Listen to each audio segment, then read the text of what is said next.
In today's show, Jules will give you a tour of her beach bungalow, and I'll show you my place where I lived for half a year last season here in SriThanu, Koh Phangan, Thailand. Today we're going to take a tour of my bungalow located here in Koh Phangan, Thailand. I have a cute beach bungalow up on a hill with a beach view and some trees, and I just had this beautiful entrance made with my Nepali prayer flags. I love Nepal, one of my favorite countries. These prayer flags are they're hung all over Nepal. It's a Buddhist prayer flag, and they have a mantra on them, and the mantra is Om Mani Padme Om. And these mantras it's about love and really just the path of the flower of life, the flower of love. So here's my entranceway. I'm about to plant some vines so it'll grow up and give it a nice jungle look. Coming up here, I have my ferry view, little wooded area, and with the beach. And entering into my humble abode, my Zen bungalow, as I like to call it. Welcome inside. We never wear shoes inside. And here is my favorite spot. I spend most of my time here, outdoor, on my terrace. I've got my view. Set up my lovely curtains and some flowers. I've got a hammock, an essential here in Thailand. And I have my, as you see, there's a mosquito netting because there's a lot of mosquitoes in Thailand. And Thailand does have dengue, which when you get bitten by mosquitoes, you could get sick. I have never gotten dengue. Very shanty space out here with a beach view. So the ocean right here, it's lovely to watch through the trees every afternoon, every morning, especially in the evenings when the sun goes down. Magical sunsets, absolutely incredible. I have a little Reiki grid set up here with a piece of wood that I actually found on the beach and made a table out of.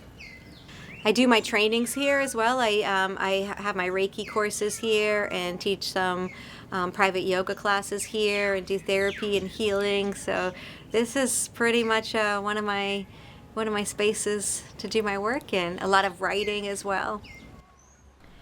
So let's come inside and take a look at what a bungalow looks like in Thailand and island life. When I moved here first, there was nothing. I had a bed, period, end of story. That was it. Typical of Thai rentals, especially on a budget level. They come with nothing. So I decorated it up with many of my souvenirs that I bought in Nepal. Made up some curtains. Had to buy my own wardrobe. I have my altar over here, which I do my morning prayers with my Tibetan singing bowls. So here on the island we have nightly drum circles. So I have 3 jambes and a little, I forget what they call those. That little coconut one is a dundun actually. So every night at sunset at Zen Beach, we're all playing our drums and it's a lot of fun. My little table, which I can do my writing in or eat, but I gotta be honest with you, most of my eating is done at some of the fabulous restaurants that we have here in Koh Phangan. But when I do want to sit down and act a little bit more civilized, this is my table. Same room as my bed. And then we enter into, don't blink, the kitchen. Small kitchen. I've got my gas burner, which is typically how most of us cook here. Little gas stove.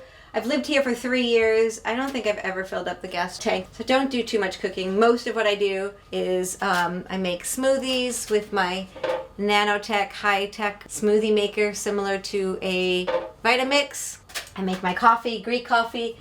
And that's pretty much of how I use my kitchen. So the bathroom has hot water, but the hot water is only for the shower.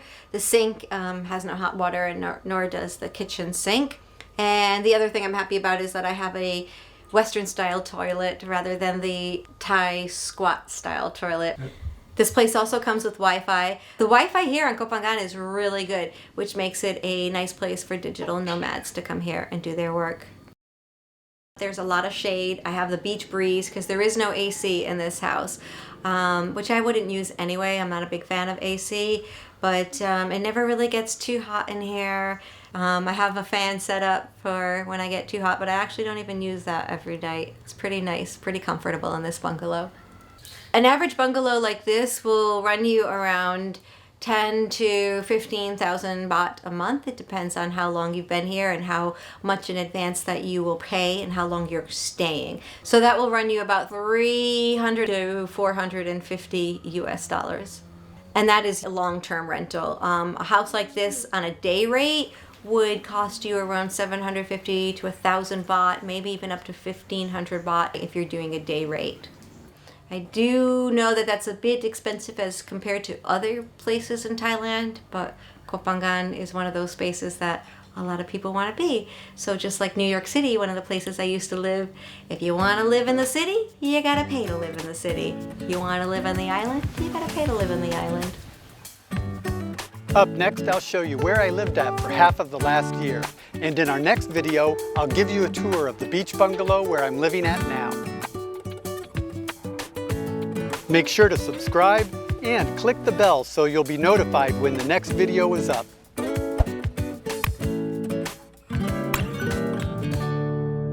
This is the house that I was living in for about half a year last season. I really liked the yard. There was a lot of vegetation. I'd see butterflies around the yard, lots of birds. The cost was 10,000 baht a month during low season and 14,000 baht per month during the high season. That's about 300 US dollars per month during the low season and about 450 US dollars per month during the high season. And that included all the utilities and high-speed internet. The porch was a convenient place for me to store my paddleboard, and sometimes I'd set up a table out there and work on the porch. This is the front room. The kitchen is right there to the side. It was large enough for my purposes. It has a small gas burner. The gas is actually on the other side of the wall. I also had an electric tea kettle to boil water. It was convenient to have a gas stove. Occasionally when the power would go out, I would make coffee there or could cook a meal if I wanted to. I really liked the large refrigerator. It gave me enough space to store coconuts and plenty of fruit. I changed out the coffee table for one that had a shelf on it that gave me a little more storage space. In the living room, there was a storage ledge all the way across the room, which was nice for me because I would stretch out all my batteries and camera equipment across that. And I even set up a table by the front door here with lots of natural light, and that's where I worked a lot of the time. The bedroom has a queen-size bed, and that's where the air conditioner was at also, which is convenient. The air conditioner easily cooled down the whole apartment very quickly. There was a large wardrobe big enough for all my clothes, which was convenient to have. The bathroom was very large, plenty enough space, and was new, so I really enjoyed how clean it was. The hot water is only available at the shower with the on-demand hot water unit. The location was in the heart of SriThanu, very convenient to everything. It was about 5 minutes to the beach, so I used my motorbike to take the paddleboard to the beach most of the time. And this was the beach right by my house where I would often paddleboard and enjoy the sunset.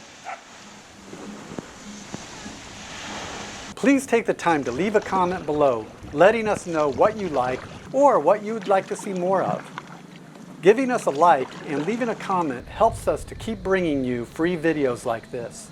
We'll be bringing you more home tours, cost of living guides, and interviews.